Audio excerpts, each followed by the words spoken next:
ഈ സന്ധ്യാസമയത്ത് വാഴ്ത്തപ്പെടുമാറാകട്ടെ.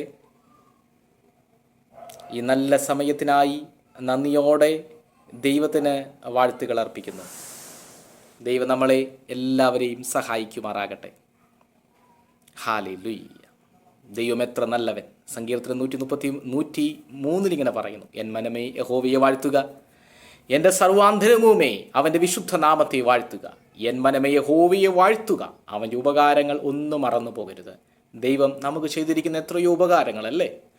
നമ്മൾ വീണുപോകുന്ന സ്ഥാനത്ത്, തളർന്നു പോകുന്ന സ്ഥാനത്ത് നമ്മളെ കൈക്ക് പിടിച്ച ആ നാഥൻ്റെ സ്നേഹത്തെ ഓർത്ത് നന്ദിയോടെ ദൈവത്തിന് സ്തോത്രം പറയുവാൻ നമ്മൾ എത്രത്തോളം കടപ്പെട്ടിരിക്കുന്നു. അതുകൊണ്ടാണ് സങ്കീർത്തനം 136 ഇങ്ങനെ പറയുന്നത്, യഹോവയ്ക്ക് സ്തോത്രം ചെയ്യുവിൻ, അവൻ നല്ലവനല്ലോ, അവൻ്റെ ദയ എന്നേക്കും ഉള്ളത്, അവൻ്റെ ദയ എന്നേക്കും ഉള്ളതാണ്. അത് ഒരിക്കലും നിൽക്കപ്പെടാത്തതാണ്. ഈ ലോകത്തിലെ ദയകൾ, ഈ ലോകത്തിലെ സന്തോഷങ്ങൾ, ഈ ലോകത്തിലെ സമാധാനങ്ങൾ ഒരു പരിധിവരെ ഉള്ളപ്പോൾ, ഒരു വ്യക്തി നമ്മൾ സ്നേഹിക്കുന്ന ഒരു പരിധിവരെ ഉള്ളപ്പോൾ, എന്നാൽ പരിധിക്ക് അപ്പുറമായി സ്നേഹിക്കുന്ന, എന്നേക്കും നിലനിൽക്കുന്ന ഒരു സ്നേഹവും കരുണയും ആർദ്രതയും നമ്മുടെ യേശുവിൽ നിന്നുള്ളതാണ്. അതാണ് യേശു കർത്താവ് നമുക്ക് അവസാനത്തുള്ള രക്തം വരെയും, രക്തം വാർന്നതിന് ശേഷം അവസാനം വെള്ളം വരെ ചാടി പുറപ്പെട്ടു.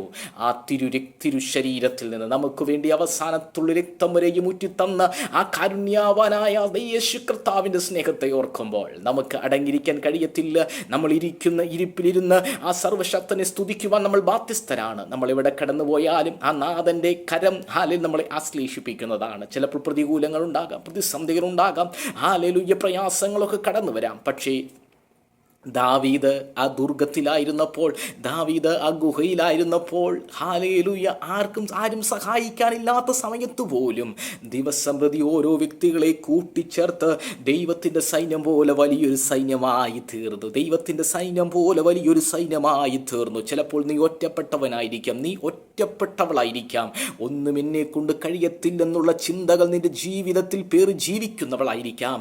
പക്ഷേ ഹല്ലേലൂയ, നിന്റെ മേൽ ആ പുതപ്പ് വീണിട്ടുണ്ട് െങ്കിൽ, അഭിഷേകത്തിൻ്റെ പുതപ്പ് നിന്റെ മേൽ ഉള്ളിടത്തോളം കാലം ഒരു കുന്തത്തിന് നിന്നെ തകർക്കാൻ കഴിയത്തില്ല. ശൗലിൻ്റെ കുന്തത്തിന് നിന്നെ ഇല്ലാതാക്കാൻ കഴിയത്തില്ല. ലോകത്തിൻ്റെ മണ്ഡലങ്ങൾക്ക് നിന്നെ തകർക്കുവാൻ കഴിയത്തില്ല. ഹല്ലേലൂയ. നീ ഗുഹയിലായിരിക്കാം, ഇപ്പോൾ നിന്റെ പാർപ്പ് ഗുഹയിലായിരിക്കാം. അതാണ് സങ്കീർത്തനക്കാരൻ, ഞാൻ ഈ ലോകത്തിൻ്റെ ഏതെങ്കിലും അറ്റത്ത് ചെന്ന് പാർക്കണമെന്ന് വിചാരിച്ചു, പക്ഷേ എന്നാലും നിന്റെ കൈ എന്നെ പിടിക്കും, നിന്റെ വലം കൈ എന്നെ നടത്തും. ഇരുട്ടെന്നെ മൂടിക്കളയട്ടെ, വെളിച്ചം എൻ്റെ ചുറ്റും രാത്രിയായി തീരട്ടെ എന്ന് പറഞ്ഞാലും ഇരുട്ടുപോലും നിനക്ക് മറവായിരിക്കത്തില്ല. ഈ ദിവസങ്ങളിൽ ഇരുട്ടുപോലെയുള്ള വിഷയങ്ങൾ, ഈ ദിവസങ്ങളിൽ അത് പകലുപോലെ പ്രകാശിക്കാൻ പോകുകയെ ദൈവമക്കളെ.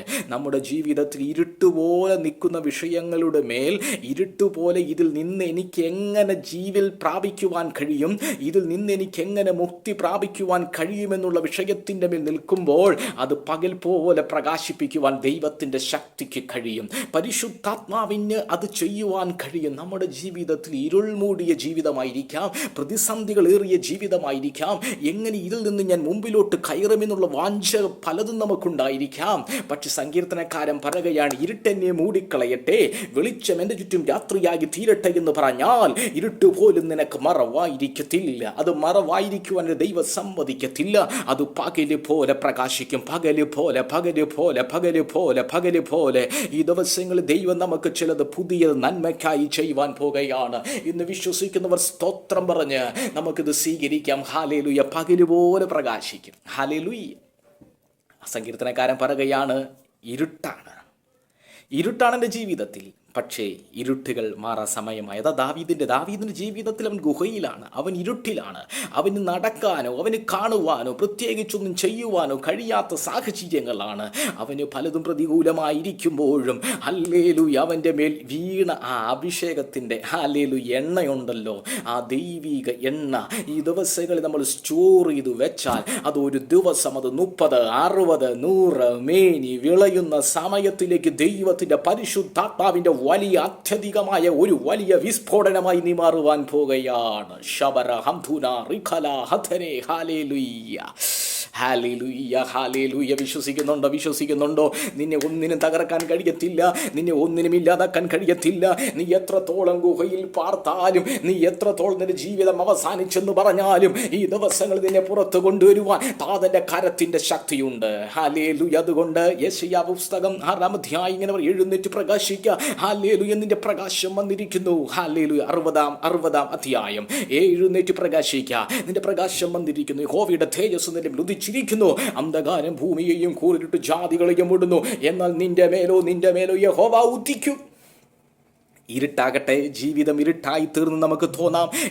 ഇരുട്ട് കയറി നമ്മുടെ ജീവിതം ആ സകലം കാർന്നു തിന്നുന്ന അവസ്ഥയിലായിരിക്കാം. പലതും ജീവിതത്തിൽ പല മേഖലകളും കാർന്നു തിന്ന അവസാനം എൻ്റെ ജീവിതം ഇങ്ങനെ തീരത്തേയുള്ളെന്ന് ചിന്തയായിരിക്കാം. പക്ഷെ ദാവീദേ, നീ ഗുഹയിൽ തീരത്തില്ല. നിന്റെ മേൽ ദൈവത്തിൻ്റെ അഭിഷേകത്തിൻ്റെ എണ്ണ ഒഴിക്കപ്പെട്ടിടത്തോളം കാലം ഒന്നിനും നിന്നെ തകർക്കാൻ കഴിയത്തില്ല. നിന്റെ ഗുഹ അവസാനമല്ല ദൈവമക്കളെ. നമ്മുടെ ഗുഹകളൊന്നും അവസാനമല്ല കേട്ടോ. ഗുഹകളൊന്നും അവസാനമല്ലേ.